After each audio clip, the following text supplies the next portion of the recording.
Hello, everyone, and welcome to the Royals Rundown podcast presented by Royals Review. I am Jake Milham, joined today, per usual, by Jeremy Greco. Jeremy, how are we feeling today?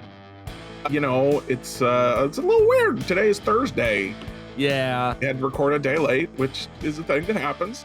it And does. it's also Halloween, so we gotta look out for all the spookies. Yes, a lot of spooky energy here on All Hallows Eve. But we're here to talk about Kansas City Royals, not long-standing Not spooky this year. traditions. Not too spooky. Unfortunately, New York Yankees fans will be haunted by memories of Freddie Fermin. Freddie Freeman? Damn it! If only they were haunted by memories of Freddie Freeman, that would have been great, right? Yes, it would be really nice. It would be really nice. But obviously, I have my mind on the Kansas City Royals right As now. you should. As Yes. you should.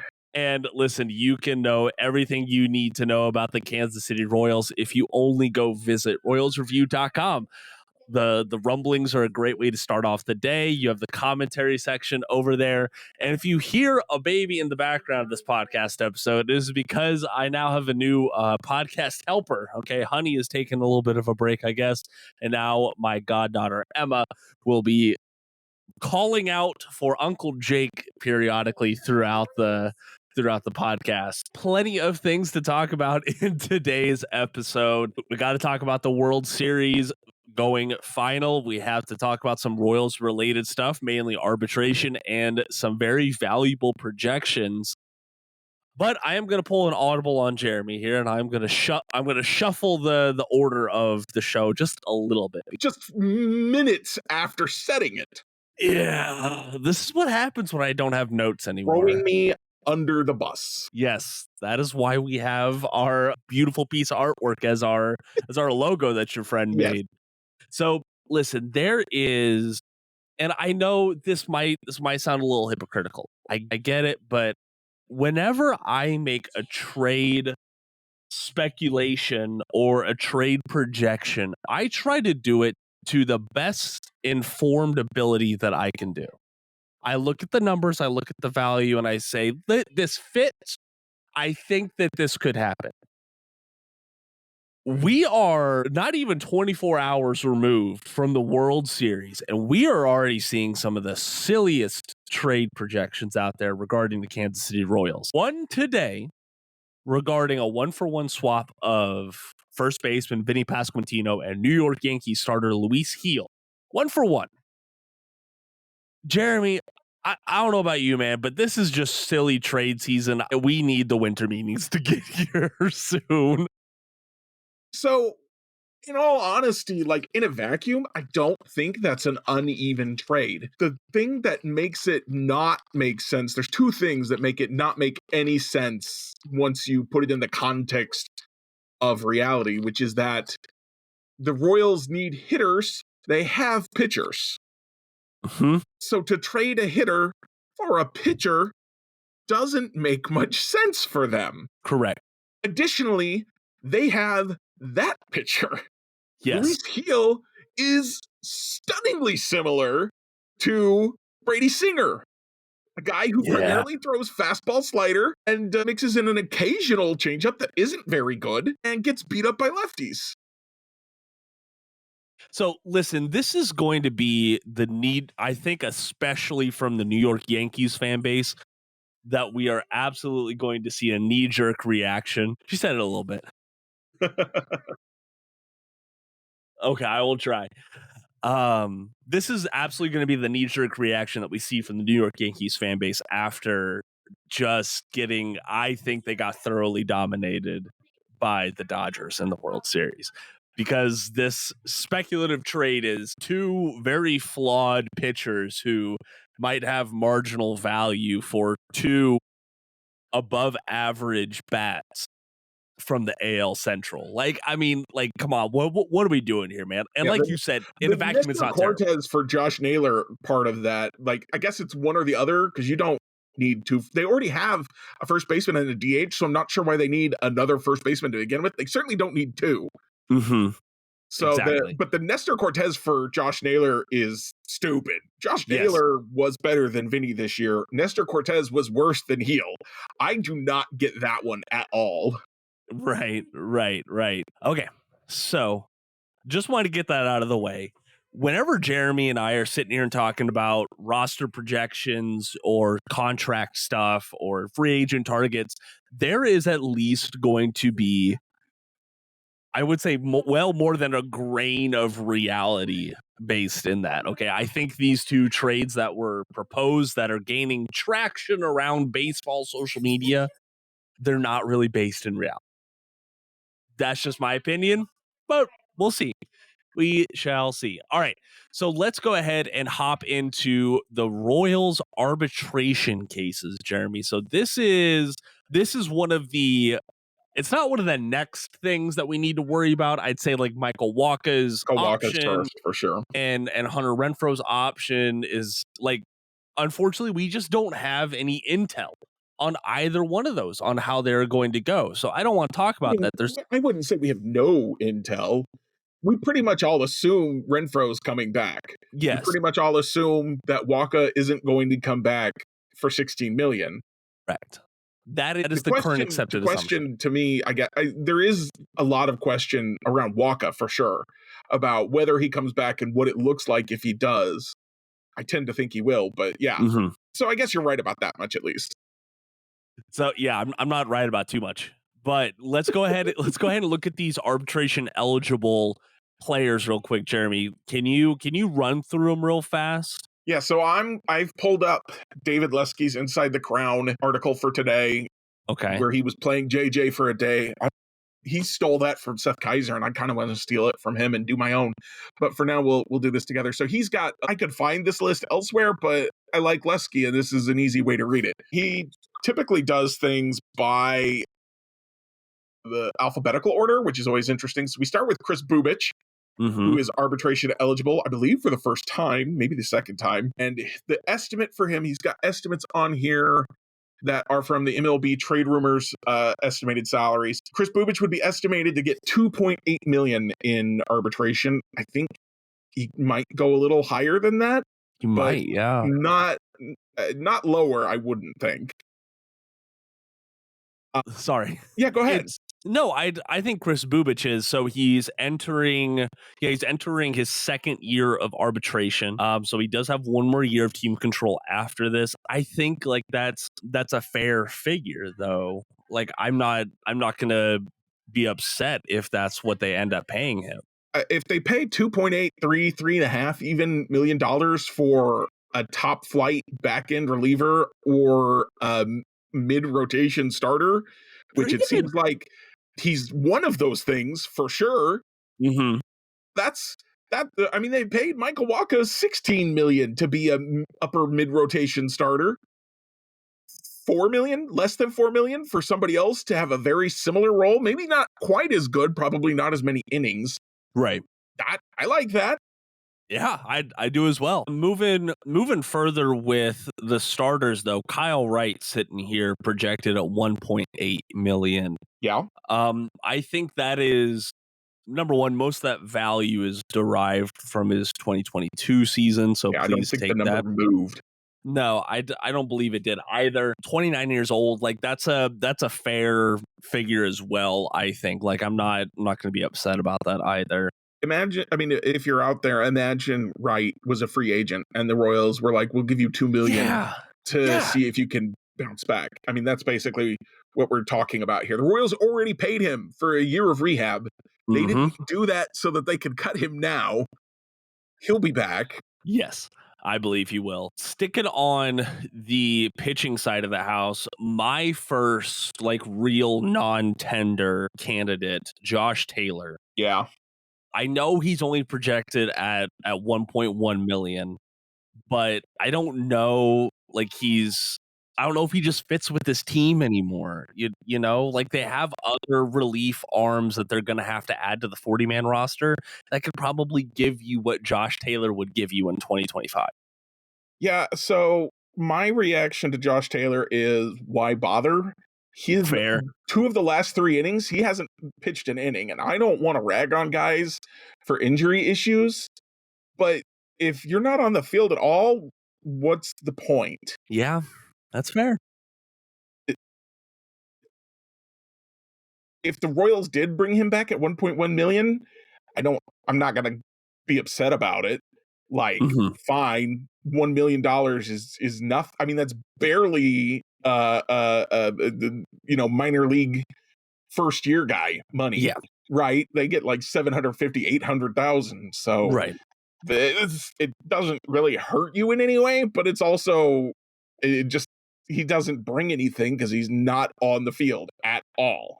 Exactly, exactly. And these are the I don't know, those are the margins where like, hey, if you can save money on this, maybe we can afford to pay some of our other guys a little bit more. $300,000. Like you go, listen, it's something, all right?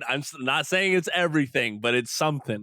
Because like I'm sorry, personally, there's a big difference between Brady Singer's projected arbitration of 8.8 million and 9.2 million. You know, that's only 400 grand, but that's a big difference there. I think you're letting yourself get fooled by that first number. Yeah, Price. That's why do you That's think a I thing spun that it that way? it happens to all of us as humans. I think it's the whole reason like everything is $4.99 instead of $5. Right. Exactly. But no, more on that Brady Singer number. This is his second year of arbitration, so he does have another year of I thought it was his control. third year. No, this is ARB 2 for him. All right. If I'm looking at this correctly. I mean, maybe you're right. Lesky had written that he'd already butted heads with the Royals about contracts twice. Really pull down here. Listen, go and pull it down. All in all, I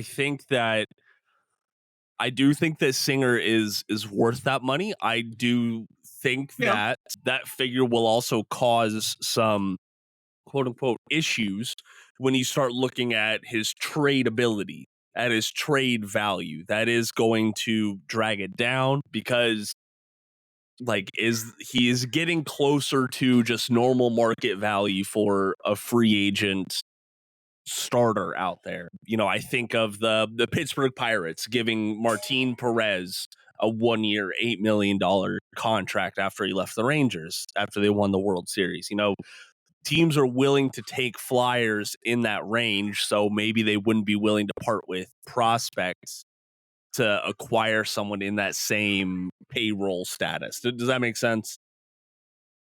Yes. He was ARB in 2023 and 2024. Okay, that's on me. I apologize. I misread it then. 8.8, fair or not? What do you Yeah. think? So here's your question: is he half as good as Waka? Yeah, he's probably more Yeah, than half as good as Waka, yeah, that's fair. even as what's it called? Inconsistent as he's been. Hmm. So yeah, you do that for sure. Now, I think that kind of contrary to what maybe Brady Singer for Josh Naylor, is that a Yeah. thing? If Apparently Luis so. if Nestor Cortez and maybe Brady Singer, that might be a deal you look at if you think if the Royals, and I think they can, so hopefully they think they can, if they think they can find another Seth Luga or Michael Waka of like kind of a journeyman mid-tier pitcher that they can make look really good, Hmm. then yeah, trade Singer to somebody who's like, we think we can finally fix him and we'll give you a good hitter for him. Hey, I wouldn't be mad about it at all. This one, I know one of our peers notably said that they wouldn't pay this money for Hunter Harvey, but Hunter Who Harvey said that? ain't. We got to I, shame them. I ain't saying names. I ain't They're saying wrong. names, Whoever that Jeremy. is wrong. I know you're Listen, listening, whoever you are. You're wrong. Hunter Harvey projected to get $3.9 million. I know that sounds like a lot just based off of his It's less Royals than Chris performance. Stratton, It is less than Chris Stratton. less than Will Smith, It is. Listen, less than Hunter Renfroe. you listen, you can keep running on down that list. I think he's absolutely worth it. You give him a full healthy year in Kansas City and he's going to prove that value to you once We all again. love Lucas Urseg, right? We do. Absolutely Tremendous do. stuff. Great stuff. Yeah. Fourth best on the team. Fourth best stuff. Hunter Harvey. Hunter Harvey has the second best stuff, if I'm remembering correctly. Really? Damn. Yeah, Carlos Hernandez has the best stuff. Yeah. I wonder who was talking about that last time, huh? Yeah, and well, I took that to heart, as people will see when they read my article this weekend. All right. And then the third best stuff is, of course, my guy, James Chris. MacArthur. Yeah, that's true. That is true. Yeah, Hunter Harvey 3.9. I think he gets paid in that range. I think that's one projection that the Royals might try to fiddle around with, that they might try to lowball him a little bit. We'll see what happens there, though. Another interesting case has got to be Carlos Hernandez. As much as I lauded him on the last episode, projected to get $1.2 million in arbitration this year, one of the younger guys available in eligible for arbitration for the Royals. No minor league options left, Jeremy. Like, do you think the Royals pay him that figure? Yes. Yeah, no I think question. he starts the year in the bullpen. All right, there we go. And again, I wrote about him for the article this week, and I hope you all look forward to it, talking about what I think the Royals offseason motto and kind of like where their head should be at, basically. Carlos Hernandez, his stuff is too good to walk away from. And as we talked about last time, after that demotion to the minor leagues, he came back and he looked improved, greatly improved. And you can't just walk away. Any contract, you offer any player $1 million, and I'm good with that deal. You give that to Yuli Gurriel, I'm good with that deal. You give that to Juan Soto, I'm good with that deal. You know, whoever. $1 million is never poorly spent on an MLB roster. That's what I'm getting at. Assuming that you're not like, well, we paid him $1 million, we have to play him every day, no matter how bad he is. Like, no, that's not what we're doing. Absolutely not. But I don't think the Royals are doing that kind of thing anymore. No, I don't think so. John Schreiber entering, I don't think he'll be 31 once opening day comes around. Either way, he's on the other side of 30. Projected to earn $2 million in arbitration. Listen, I think he's absolutely worth that. I think he proved his value at times for the Kansas City Royals this year. I know he wasn't perfect. No, he wasn't. I wasn't as comfortable seeing him trotting out of the bullpen as I was Lucas Erceg. But John Schreiber had his moments earlier this year. He was good enough, certainly, that I would pay that amount of money, $2 million, to keep him. He will be 31 by the time next season starts. Gotcha. Okay. Turns that in March. But he had that rough stretch, but I do think he was hurt for a good chunk of that. Yeah. But also have questions about, they said Chris Stratton was basically hurt the entire time. He was awful. So my question is, why don't you put these guys on the IL and see what you've got in the minor leagues rather than send out these broken, bad pitchers? But yeah, that's kind of beside the point right now. The thing about John Schreiber, and I didn't write about him this weekend, but he kind of would fit into this same narrative a little bit of I think he belongs on a major league roster. I think he needs to be pushed back. He needs to be middle relief, not your primary setup guy. Mm-hmm. And I think that that's where he was by the time they got to the postseason. Remember, Angel Zerpa and John Schreiber were kind of the first guys out of the bullpen. And then they went to the Sam Long and the Chris Bubich and the Michael Lorenzen and the Lucas Erceg. So I think they figured that out. And I think that having Lucas Erceg in the bullpen, having hopefully Hunter Harvey, Carlos Hernandez, James MacArthur healthy and bounced back, possibly Chris Bubich, they're going to have guys that I think they can put in the back end of the bullpen, and Schreiber can be used where he should excel in the middle, the 5th, 6th, 7th inning and let him just try and get his ground balls and his double plays. Yeah, exactly. Just keep him in that role. Don't try to get more out of him, and that is A-okay. Moving on to the two position players that are eligible for arbitration this year. Kyle Isbell, I think, is an absolute steal at his projected $1.7 million pay rate. I get it. He's going to be batting in the 9 hole, but man, he gives you fringe Gold Glove level defense in big old Kaufman. So I like it. and wildly clutch for whatever reason. I Yeah, don't he have the really numbers off is. the top of my head, but I know I saw at one point that like from the 7th inning on, he was nails. Yeah. He's like, get him to the late game, baby. He'll figure it out. He's got to get warmed up. Maybe you know, I don't know if you remember this. They used to have a pitcher who really, really struggled with the first inning. I cannot remember his name now. Kyle something or other. This was back when Luke Hochaver was pitching. Kyle Davies, Okay. that was his name. Oh, I Hiram remember Kyle him. Davies. He could not. He was awful in the first inning, or at least that was their theory. Was that if they could get him through the first inning, so they started having him pitch a simulated first inning, and then go, and that didn't work. But maybe they could try that with Isbell and be like, have Maybe. 2-3 simulated at bats, and then go play the game. Yeah, that wouldn't be a bad idea at all. And if you go and we listen, we preach Zimborski's knowledge and projections here on this podcast. Zips is good stuff, baby. It's It is. mathematically proven. And number one, people forget that Kyle Isbell, he's going to be 28 when opening day 2025 rolls around. Like Still a young guy. He's not terribly old. And Zips has him projected as like a 1.6, 1.4, 1.5 FWAR guy across the next 3 seasons. Like that is pretty good, and I will take that for that minuscule amount of money. Usually the numbers I see are that WAR is worth about 8 million a WAR. Yeah, that is. I mean, he's putting up 12, 13, 14 million dollars in value for a tenth of that. Yeah, it's just good business at that point. Another guy that I think we are uneducatedly going to see as a non-tender candidate, Yeah, MJ Melendez down here, projected to earn 2.5, which is silly. Why does he get more than Isbell? I don't know, but that's the way it works. I don't know either. I said that that who was it that they could try to play some games with Hunter Harvey. I think that they could try to play some games with MJ Melendez, and frankly, I think that they might have a lot of basis in that. You have a guy who is worth what he was in 2024. Still just really relying on potential at this point. He's gotten worse as his MLB career has gone along, but I think he's still a guy that you want in the organization. Just not at $2.5 million, man.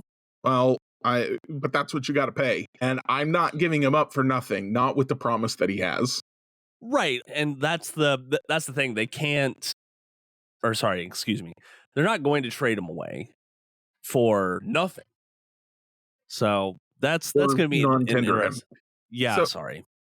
I keep dancing around. I'm just gonna say it. My motto for the Royals this offseason is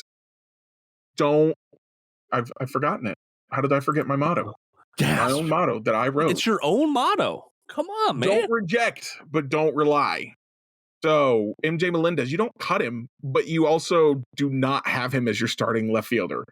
Like that's what the Royals need to be like. Listen, MJ, you're the 4th outfielder. You might be the 5th outfielder. You were on the bench. You're on the major league team, but you're not the starter. And then why I come to this is that if MJ Melendez breaks out, which is a possibility, he's shown that power at times. He's shown the ability to take walks at times. If he breaks out, then suddenly your lineup gets a lot deeper. Yes. Instead of saying, I think, and I wrote about this little preview, is that too often Dayton Moore's Royals. Too often Dayton Moore's Royals were like, listen, we're going to put out a whole bunch of guys and hopefully they all break out and then we'll be good. And you can't, that's not sustainable, which is what we saw 2014, 2015, everybody broke out, but then they didn't keep breaking out at an insane pace and people kind of fell back down to earth a little bit. So, guys broke out last year. Bobby Witt probably not going to put up a 10 WAR season next year. He's going to fall back a little bit. So you need to add to cover for that. And so you got to replace MJ Melendez in the lineup, but you don't give up on him. You put him on your bench. This is where the Rays and the Cardinals and teams that don't just pay for their pay for everybody on their team. their value is that they just have a bunch of guys who have some really good tools that they haven't turned into anything yet. They sit on the bench, and then as soon as they turn into something, you find a spot for them in the starting lineup. So that's where the Royals need to be looking with MJ Melendez, and we're not going to talk about him because he's not ARB eligible, but Michael Garcia.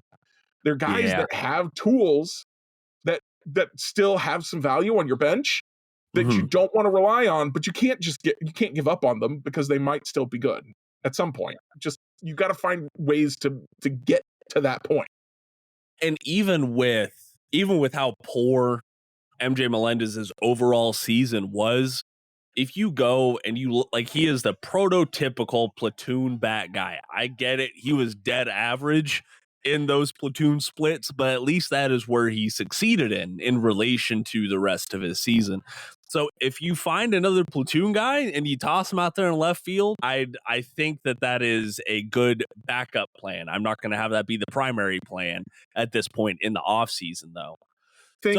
Think if I was in charge of the Royals, I would sign an everyday left fielder, Teoscar Hernandez, Cody Bellinger, I don't know, whoever. And then MJ Melendez and Hunter Renfroe would platoon in right field. That's what I would do. And they would bat seventh. And then if one of them gets hot, well, cool. Now our lineup goes 7 deep. Yeah. And if they don't, well, the number 7 hitter doesn't have to be good. You can still win with a mediocre number 7 hitter. Correct. So that is a quick look at the arbitration status as it sits right now. If you want to keep tabs on stuff like this, if you want to know all of the important off-season dates that you need to know, go check out royalsreview.com. Also follow along with Royals Review on Facebook, Twitter, and Threads at Royals Review. Let's go ahead and keep it moving, Jeremy, with the surprising retirement that you pointed out to me that Royals fans might know the name of. Alex Kirilloff primarily played for the Minnesota Twins, but he announced his retirement today. Jeremy, why don't you tell the listeners about this? Yeah, so Kirilloff kind of had a breakout season in 23. Looked like he was turning into maybe not a stud outfielder for the Twins, but a solidly above average starter. And then this year he had a back injury, and while he was rehabbing, it flared up and he got pulled from his rehab. He's had surgery a couple times, and now that's it. He's hanging him up. The injury is not going to let him play professional baseball anymore, which just truly sucks for him. It's I know that, we, as Rex might say, we aren't sending any condolences to the Twins, but I send some condolences to Alex, who just must be absolutely devastated right now that he's devoted most of his adult life to this pursuit of playing Major League Baseball, and he was so close to turning his dream into a reality, only to have it completely fall apart on him. Yeah, that I don't know, man. It just makes my heart hurt. This is I don't know. It has to take a lot of maturity, though, to be able to look at this situation and say, like, hey, I can't give it 110%. That's what he said in his statement. Can't give it 110% effort anymore. Anything less would not do justice to my teammates, coaches, fans, or the game itself. So I wish him the best of luck in whatever he decides to do next. I am sure that he is still going to be around the game of baseball. Not a lot of folks will just go doing this and then disappear into the sunset and do nothing baseball related. But I would hope that he succeeds in whatever he decides to do next. You do have a point there. I was sitting here imagining he was going to have to go start selling insurance or something. But I guess he's probably got a coaching career or a front office career or both ahead of him. Yeah. Way to find out. Hopefully the Twins will find room for him and get him trained up. I think that would be the good guy move, right? Is you identify not like an entry level thing, but like something that he could slot in, learn if that is what he decides to do. Yeah. I mean, he literally sacrificed his body for your team. Yeah, correct.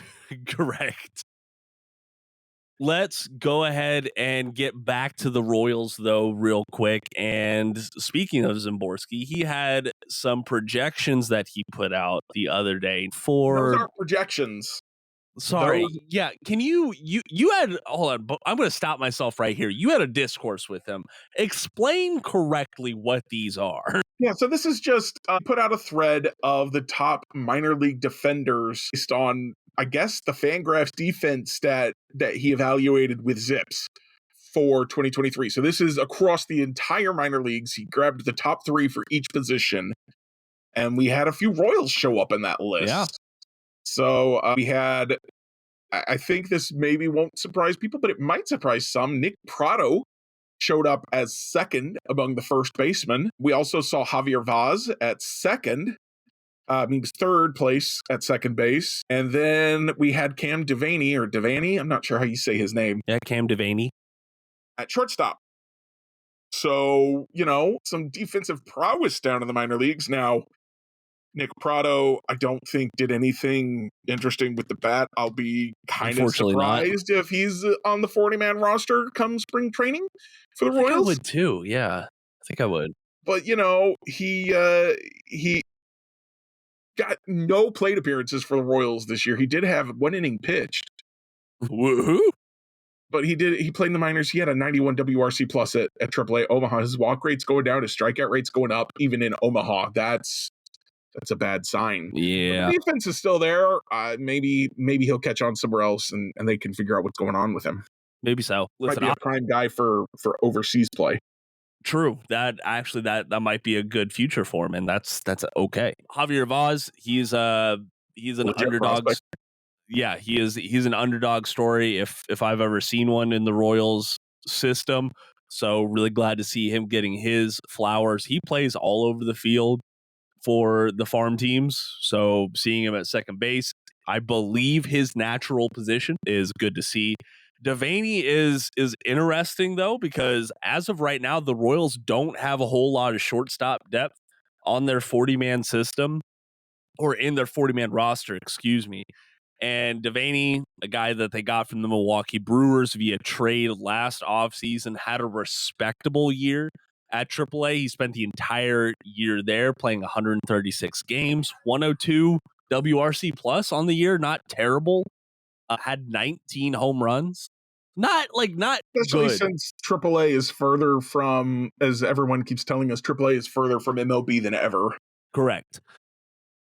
So that's what I'm saying. I don't think he's going to be added to the 40-man roster. He is Rule 5 eligible. I don't think that someone picks him up, but that's good organizational depth to have. At least he's 27 years old. He's not going to be 28 come opening day 2025. So he could still be around for a couple of years. It will be considered his 28-year-old season. Yes, he turns 28 early enough in the year. Yes, that it does. So, hey, thanks for detailing that out a little bit more, Jeremy. I think I was going to butcher that. Speaking of butchering things, Yankees fans trying to butcher up Mookie Betts there in the World Series game. So if you've been under a rock, if this is your only source for MLB news, the Los Angeles Dodgers. What are you doing? Yeah, we got some news for you. But you can. There's more out there. There's good stuff. Yes, there's a lot of great podcasts out there talking about baseball every single day. Dodgers won the World Series, so genuinely, I went into this World Series like I don't want either team to win. Like I can't root for either one. Thankfully, the Yankees fans made it so that everyone was rooting for the Los Angeles Dodgers. So congratulations to the Dodgers, genuinely. Mainly congratulations to Shohei Ohtani finally getting that achievement. I was rooting for Shohei. Yeah. Somebody tweeted, Shohei Ohtani gets out of Anaheim and immediately wins the World Series. Now do Mike Trout. Hey, listen, former Royals review writer, Royals Farm Report founder was like, could the Royals get Mike Trout? Hey, son. Those two things weren't related, but wouldn't be a bad idea. I'd give it a shot at least. But no, man, it was, I don't know. I feel like I lost a lot of respect for some media folks out of this whole fan base stuff. I love John Boy Media. I really do. But seeing their initial reaction to those fans grabbing onto their reaction. they were in the crowd that was like cheering for what the fans were doing. And yeah, I couldn't accept that. There are unwritten rules. Grabbing a There player's are written rules against that. It's called assault. You apparently can not be in baseball charged though. with a crime. Apparently not in baseball though, unfortunately. It was on national TV. Yeah. Just submit it into evidence and Did keep you it read? moving. Did you read the interview that they gave? No, I didn't even give that a click. They interviewed the guy. I mean, I don't remember his name. If I did, I wouldn't say it because no one should remember it. The guy was like, me and my buddy, we talk about this all the time. That we're gonna D up if the ball comes near us. We're gonna interfere as much as we can. And I'm like, first of all, not your job. Nope. Second of all, that doesn't work. There are rules about fan interference, which were implemented here. Third of all, that's not what you did. You didn't try to deflect the ball. You grabbed his arm, yanked him around, and ripped the ball out of his glove. That's a different thing. Again, that's assault on national television. Mm-hmm. So yeah, I did. The ESPN did an awful article about it, interviewing those guys. Some other stuff. People were cheering them. The Yankees apparently weren't going to even ban them from Game 5. MLB was like, "You gotta though," and they're like, "Fine, but we're gonna refund their tickets." They should be banned for life from every MLB stadium. They assaulted someone on national TV. I can't even disagree with you though. Like at that point, that's almost a player safety thing because if you're not having a strict response to that, like I'm sorry, more people are going to be Royals emboldened. Connection with that situation. No. Somebody asked Tommy Pham about that's right. Oh yeah. Tommy Pham says, don't even try. Don't. Yeah, I don't remember exactly what he said, but it was basically like, if you grab me, you will regret it. Mm-hmm. And so it's not just a player safety issue, because Mookie Betts, he was pretty. I mean, he was very upset, but he didn't swing at anybody. He didn't climb into the stands. Like that, I'm not even going to consciously think about it. I might swing at you. Yeah, precisely. You just this stack of this is why Yankees fans are bad. Just the whole Yankees fan yelling out, "You suck, Freeman," during the cancer thing. What the hell was that? And just the response to them losing, this is just bad. This is almost bad for baseball that an entire fan base, the arguably probably the biggest fan base for the most recognizable team, is acting like this. This is pretty embarrassing. And unfortunately, I don't think that the franchise hates it. I don't think that they hate it. My mind is blown, just absolutely blown. It's already bad enough to me, and I've written multiple articles about this, and I've talked about it on the podcast a bunch, that people intentionally throw baseballs at people. That's bad enough. But to at least then that's a possibility, and you got your helmet on and your knee pads and your shin pads and all of the pads. But they need to wear armor to field fly balls now? I mean, I hope not. Do you know the actor Wendell Pierce? I know him from Jack Ryan. Middle-aged black man, really really deep voice. He was in The Wire as well. But I'm struggling to remember where I would know him from. Go ahead and look him up, because he didn't mince any words calling his experience in Yankee Stadium the ugliness of humanity, the worst experience ever. The spirit of sport ends with the ugliness of humanity, talking about that crowd in Yankee Stadium. And he's a Yankees fan. Yeah. It is. Well, that is just so disappointing. Fans, I'd still be furious at them. I'd be more furious because they represent me in a way. As you should. As you should. So this is just an embarrassing, and I know we're gonna forget about it in a month's time. That's just how that's just how sports stuff goes. But man, you got to call it when you see it, and this is pretty damn bad, Jeremy. Yeah. Anything else before we go ahead and get on to our Royals reviews? White Sox named Will Venable their manager. Yeah. Sorry, condolences to him. Yeah, sacrificial lamb. And the first trade of the offseason has already happened. Oh, yeah. How did I forget about that? Sent old friend Jorge Soler to the Angels for Canning.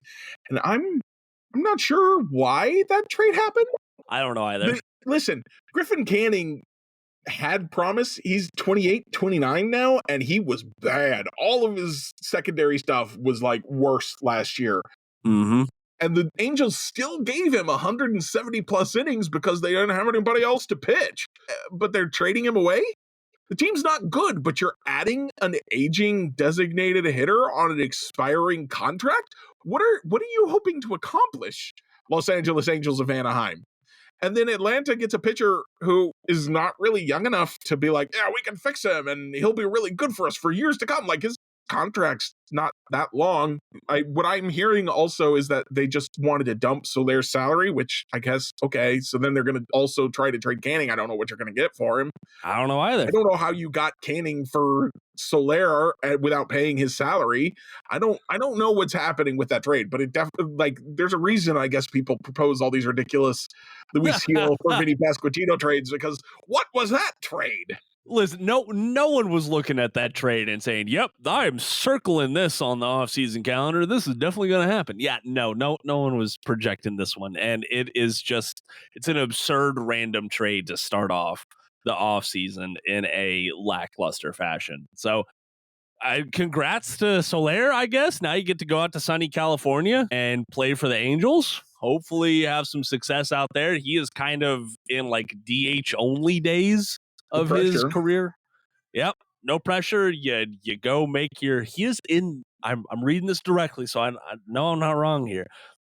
Entering the second season of a 3-year, $42 million contract and is owed $26 million. All right, he's still making his money. Crazy for that deal. They really were. And that's why he's on his third club in one calendar year. And yeah, genuinely, I'm sorry to Will Venable.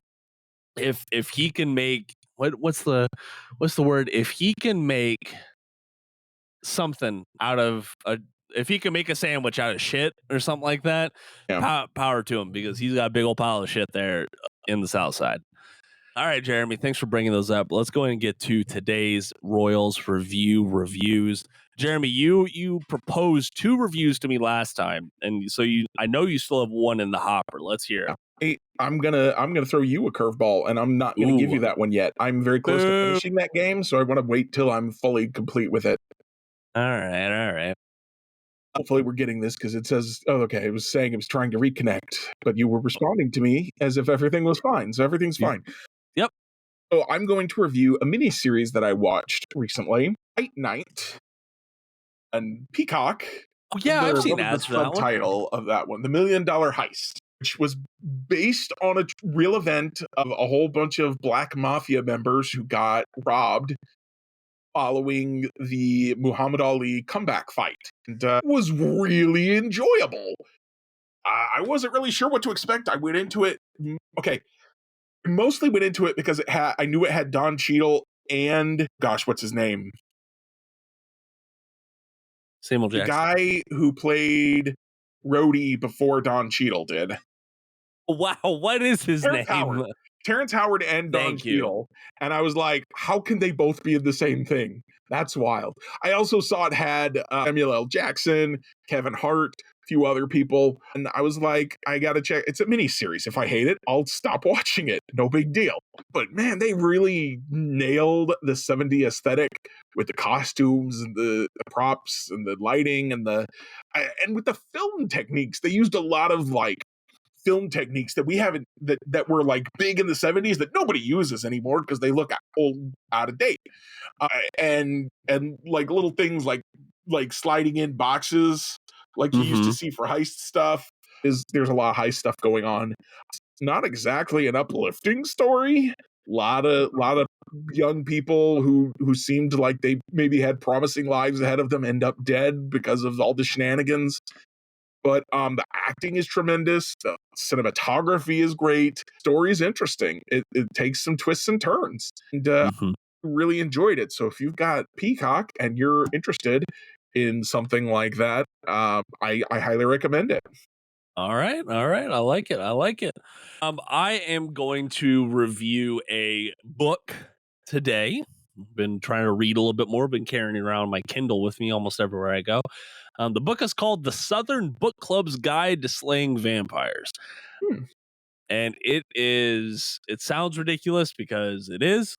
I have been enjoying some of the unorthodox ways to frame a horror story.